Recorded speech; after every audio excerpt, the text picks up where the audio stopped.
Sljedeće, odnosno naredno svojstvo, jeste 0 kao činilac.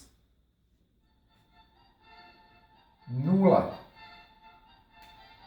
puta, recimo, 3 jednako je koliko? Tačno, 0.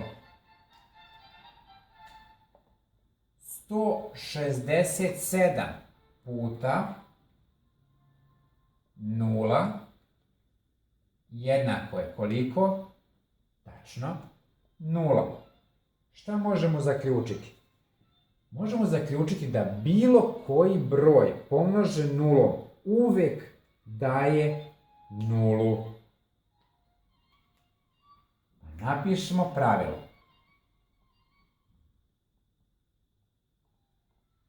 Pravilo, 2 tačke. Proizvod nule i bilo kog prirodnog broja jednak je 0. A sada uradite primer 3, strana 101 iz udžbenika.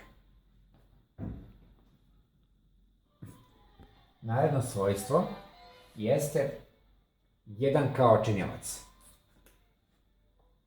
1 puta, recimo, 7 jednako je 7.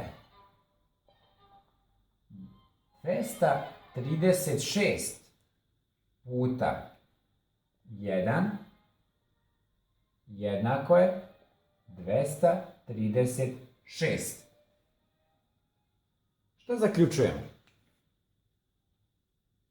Pa zaključujemo da bilo koji broj pomnožen brojem 1 daje taj isti broj.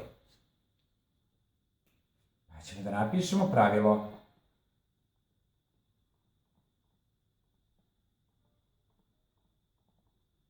A pravilo glasi: proizvod broja 1 i bilo kog prirodnog broja jednak je tom prirodnom broju. Kada ovo zapišete, uradit ćete u svesku primer 4, strana 101 udžbenika.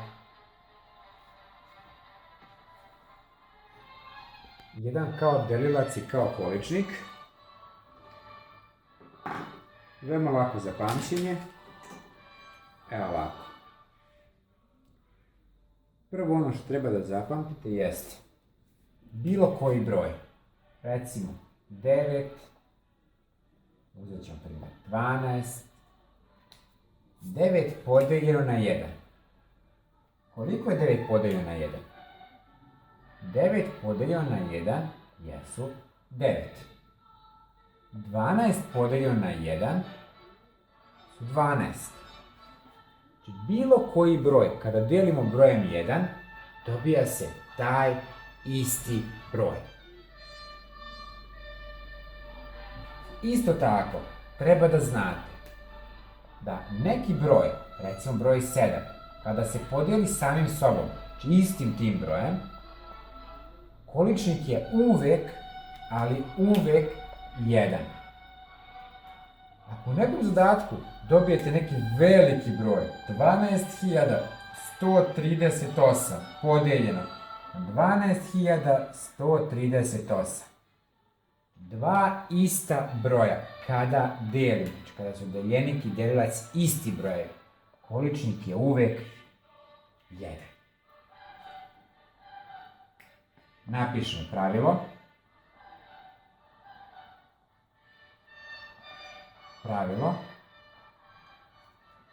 Ovako.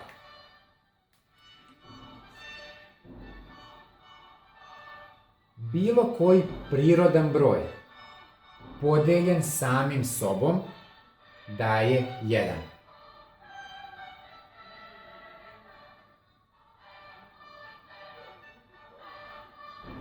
Deljenje bilo kog prirodnog broja sa 1 daje taj isti broj.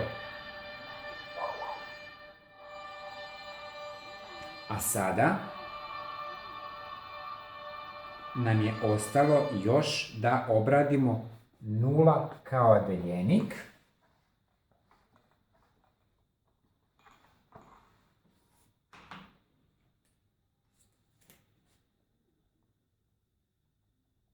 Opa.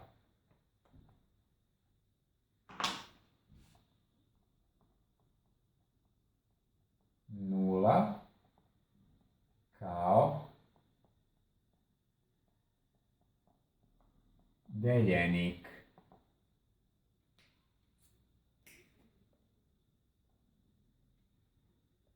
Što znači deljenik 0 podeljeno bilo koji broj, podeljeno na 2, uvek je koliko? Uvek je 0. Kada 0 delimo bilo kojim brojem, količnik je uvek 0. Onda i zapišite pravilo.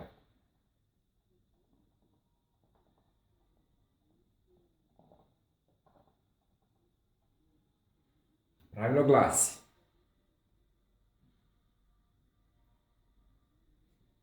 pri deljenju nule bilo kojim prirodnim brojem dobija se 0. Znači, pri deljenju nule bilo kojim prirodnim brojem dobija se 0. Ovo nemate u knjizi, što ću vam pokazati, ali treba da znate 0 kao delilac.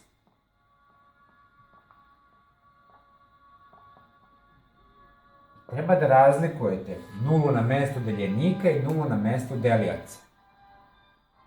2 podeljeno na 0 jednako. 2 podeljeno na 0 ne može. Znači, ne računa se uopšte. Znači, to nije 0. Rezultat nije 0. Kada je 0 na mestu delioca, kažemo da je deljenje nemoguće. Znači, nije moguće.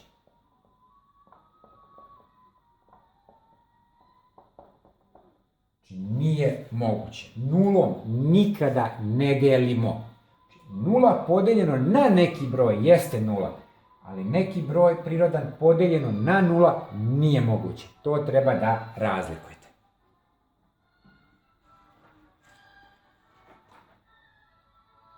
Pročitajte lekciju u udžbeniku od 101. do 103. strane. A zatim uzmite vaše radne sveske,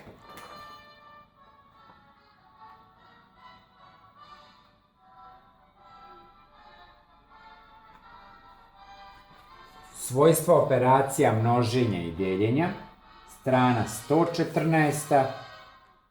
115. za domaći.